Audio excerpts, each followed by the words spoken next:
tey yem ak ñaari fan ci weeru mars ñaari at ci ginnaaw mu nekkoon bés bu bëri coow ndax bu leen fàttalikoo 2 mars 2020 te la Sénégal am kaawam bu njëkk bu Covid 19 bu leen fàttalikoo sax ñu ne doomu France la woon bu ko dugal ci réew mi taxoon Sénégal nekkoon ñeenteelu réewu Afrique bu jot ci mbas mile dañu seq waxtaan ak docteur Boubacar Signaté ma nga ca Guyane française mais moom nag cas bi maanaam aji tawat bi ci ay loxoom la nekkoon gis ngeen taxawaay bu am solo bi mu def ci xeex mbas mi duñ ci sori dafay bokk ci li ñuy fàttaliku tey ñu dem seetaan ko dellu siwaat ñaari fan ci weeru mars atum 2020 ki nga xam ne moom moo di njiit bu réew bu Sénégal buggul woon kenn koo xamante ni dina àddu ci lu ñeel ñetteelu mandat mu soxol ñi nga xam ne itam ñoom ñoo di ay jegeñaaleem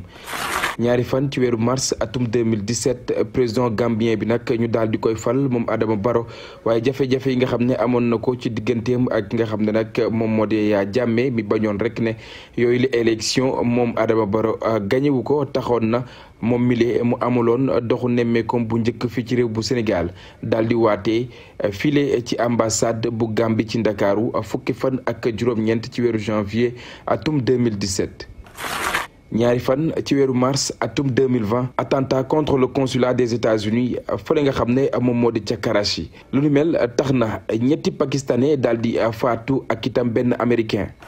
ñaari fan ci weeru mars atum 1993 démission ki nga xam ne moom moo di Kéba Mbaye ca présidence bu conseil constitutionnel vice président moom maître Babacar Seye ñu daal di koy assassiné fukki fan ak juróom ci weeru mai atum 1993 ci jamono yi nga xam ne nag ñu ngi xaar résultat définitif yu élection législative juróom-ñeenti fan ci weeru mai atum 1993 te conseil bi waroon koo fësal.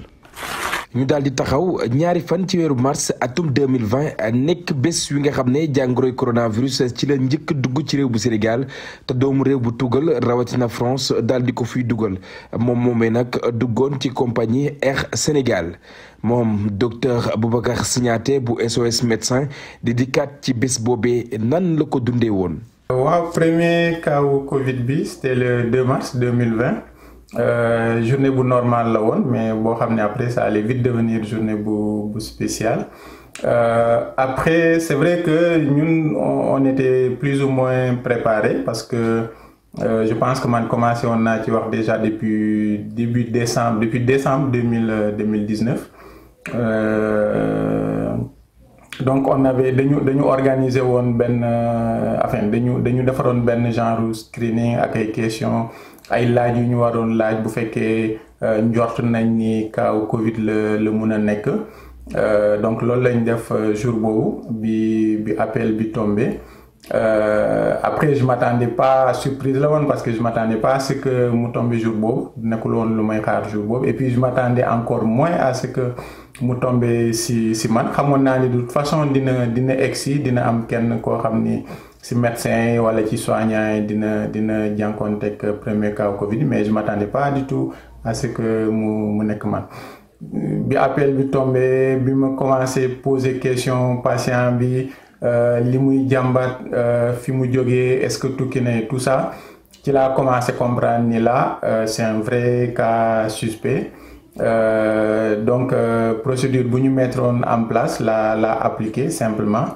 ak suñu base SOS et puis ak waa point focal bi ñuy mettre en place au niveau du ministère ak district bi tout ça après ci beneen fànn bi boo xam ni c'est pas purement médical c'était très intense comme émotion à vivre c'était un mélange aussi entre xaw a tiit tuuti parce que quoi qu'on puisse dire du loo xam ni xamoon nañ ko bu baax et puis bon nouvelle yi ñu ci amoon ak parce que man jot naa aussi bouger tuuti donc luñ ci amoon comme information taxoon na ñu xaw a tiit tuuti mais bon on est resté plus ou moins professionnel parce que loolu rek moo ñu ci mun a génne après aussi c'était très passionnant gestion cas bi ba ci annonce autorité yi. Il s'agit, je l'ai dit tantôt, d'un patient de nationalité française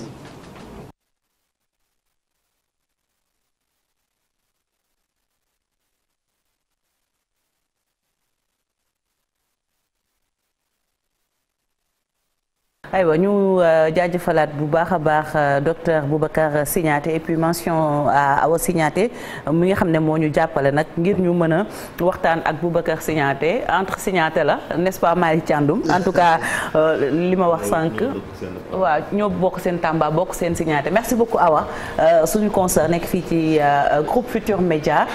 mais li ñuy dellu si waat rek Chérif boobu mooy suñu premier cas bi Cheikh Tidiane dama lay bàyyi nga raconter ñu la petite histoire entre Chérif et le virus. Chérif nag xam nga dafa mën jël dafa mën bës. donc Chérif ci gàmm yi nii lay def si màggal nii lay def. lu xew rek day ñëw taxaw si kanam xam naa comme dafa mën bës moo taxoon mu jël ko. qu'est-ce qui s'est passé non du mën bës dafa tiitoon parce que jour boobu moom. bi ñu déclaré ni benn cas am na fii saa waay xamatul fu muy taxaw xamatul fu muy toog téléphone bi daal comme dégg spécialiste loolu ne la ñëwal le monde s'effondre il faut nga ñëw ci plateau bi. mais à commencer par Signaté. le monde s'effondre ci Noaché voilà jël na teg fi Ablaye Cissé chaque jour. monsieur kii waaw monsieur information ak Binta Diallo.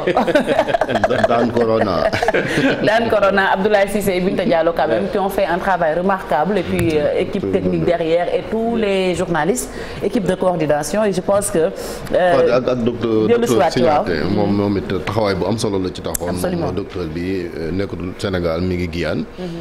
il a repris sax ses posts là sur sa page Facebook ñëpp doon ko siiwul moom Boubacar Signaté. ndax SOS médecin la nekkoon te ñoom ñoo njëkk a jël le premier cas comme ni mu ko waxee à l'époque daal di koy diagnostiqué ñu yóbbu test yi Institut Pasteur. ñu ne premier cas am na parce que le matin sax si vous vous rappelez le président avait convoqué comité national de gestion des épidémies ak tous les médecins là ci ngoon gi kon on confirme ce premier cas donc c'était la panique parce que xamuñ ko woon uxaan rek lañ xamoon ni fa la jàngoro ji nekkoon ak confinement et cetera gis nga doomu Sénégal ya fa nekkoon sax dans un premier temps dana woon nañ leen indi et cetera duñ leen indi ak jàngoro ji donc bi ñu xamee ne nag dugg na Sénégal ci lañ commencé dégg ay cas importé cas contact cas communautaire et surtout contexte bi moo taxoon mu gën a tiite parce que période boobu fekk Italie je pense mi ngi ci pic ci wàllu pandémie bi chaque jour ñu topponte ay 1000 morts c'était compliqué. voilà Indonésie moo tax bi ñu jàppee ne am nañu premier cas quand même la psychose était à son paroxysme vraiment après am ay événements yu ci tegu l'histoire du Modou de Touba. Il y a plein de trucs. après le décès de Pape Diouf nga xam ne mooy premier cas de décès. le premier cas de décès Pape Diouf. voilà ak kilifa yi mu yóbbu yëpp nag bari na fii ak ay doomu aadama surtout ci troisième vague bi. boobu léegi même mbas maa ngi fi donc c'est vrai que nag à un moment donné il fallait que les gens quand même essaient de vivre avec. parce que mënoo woon rek confiné wu tëju. surtout que suñ koom-koom yi am na ay mesures yu ci état bi jëloon jëm ci ay wàllu dund gi aide alimentaire nit ñi doon toog et cetera ndax couvre-feu yi fi doon def te événement mars yi ñu doon fàttali sànq sax bokkoon na ci li tax ñu daal di lever waat encore. ces restrictions là parce que heure bi daaw ñu ngi woon ci ay couvre-feu. donc affaire Sonko Adji Sarr bee taxoon bi dëkk bi tàngee parce que jeunes yu bëri aussi ils ont profité de l'occasion pour wane li leen métti ndax liggéeyun ñu naan leen restez chez vous après nag ci la état bi lever li nga xamante ni mooy ces restrictions donc il fallait continuer à vivre avec même si le virus est là mais nag nit ki moom il faut nga am loo dundee. voilà et puis ni ko Chérif waxee Malick Thiandoum Sénégal moo nekkoon 4e pays africain parce que Algérie Égypte ak Nigéria lañ doon signaler ay cas c'était la panique totale et c'était tout à fait normal. c'était tout à fait normal parce que mbir mi ñun dañ ko doon xool ci télé rek parce que africain yi dafa mel ni mbir mi benn moment dañ jàppoon ni concerné wu leen. ñu gis ni que réew yooyu nga lim léegi ci Afrique subsaharienne Nigéria rek moo ko ci amoon. ñun tamit ñu daal di am benn cas ñu fàttali ne ki ko fi indi fii la dëkk depuis 2 ans ak jabaram ak ñaari doomam. mais dafa demoon Nîmes. après bi mu fa jógee en France ñëw séjourné waat au Sénégal ci la ñu détecté cas bi dem Institut Pasteur bi ñu defee les tests la ñu gis ne c'était positif et là vraiment ñun ñëpp a tiitoon parce que ku nekk fii am nga fi bés bu nga xam ne yaakaar nga ne àdduna day tukki. man pour la petite histoire Bakary bi ñu waxee nii. suñu premier cas fii ci groupe Futurs Médias Bakary Cissé ma koy nuyu au passage Bakary dañu taxaw ministère des sports di waxtaan ni alors le lendemain ou le surlendemain ma dégg ni am na benn cas de Covid ci benn journaliste bu jóge woon voyage bokk groupe Futurs Médias tàkk sama bopp bi def flashback ma ni mais man kenn rek laa fi xam ku jóge woon voyage muy Bakary Tama ak moom taxaw nañu man yàqu naa man ma envoyé message Bakary di ko Bakary il paraît que dafa am benn cas de Covid chez vous là est-ce que du yow mun ma oui malheureusement c'est moi j'ai chopé ce maudit virus texte bi ba léegi dafa nekk sama bopp man que cher boy toi on s'est parlé mun ma oui j'ai donné ton nom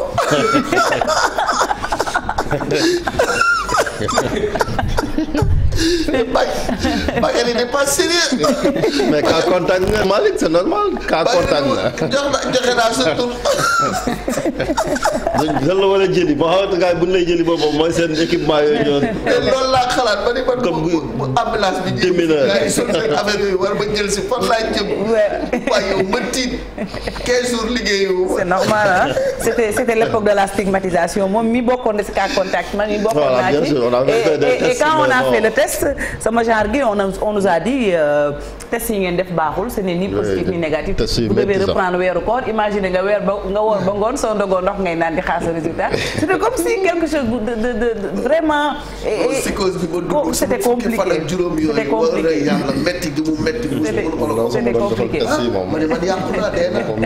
gaañ la ba pare mel ni da ngaa am Covid et puis c'était compliqué daal de toutes les façons mais bon Marcel va y revenir dans la première partie ci un jour un chiffre tolluwaayu Covid-19 maa ngi fàttali ne tey 2 mars mooy bés bi nga xam ne moom la ñu njëkk am suñu cas bu njëkk di mbas mi di Covid-19 léegi ñu jàll ci xibaar yi ci gàttal Cheikh Tidiane lañ ci àndal.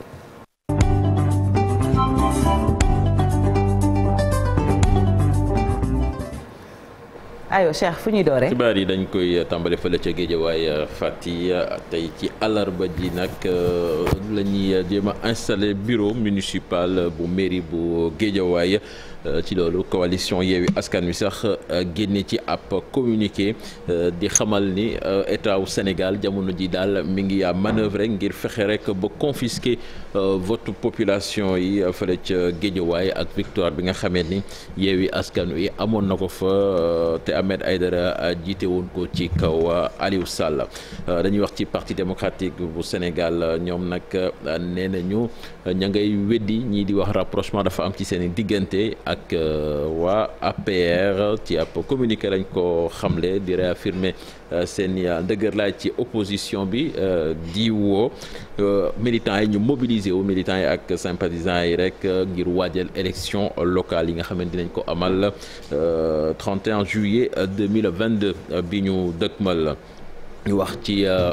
maire Dakar bu bees bi di Barthélémy Diaz moom nag war na jàkkaarloo ko tey ji ak juge bi ci coowalam ak Ndiaga Diouf moom nga xamee ni dafa faatu woon ca élection 2012 ca campagne ca période préélectorale élection 2012 yooyu moom Barthélémy Diaz ay nervi ñoo ko fekk si woon ca mairie bu Sacré-Cœur mu génne pistolet ba tiré ba am ko ci ñàkk bakkanam loolu nag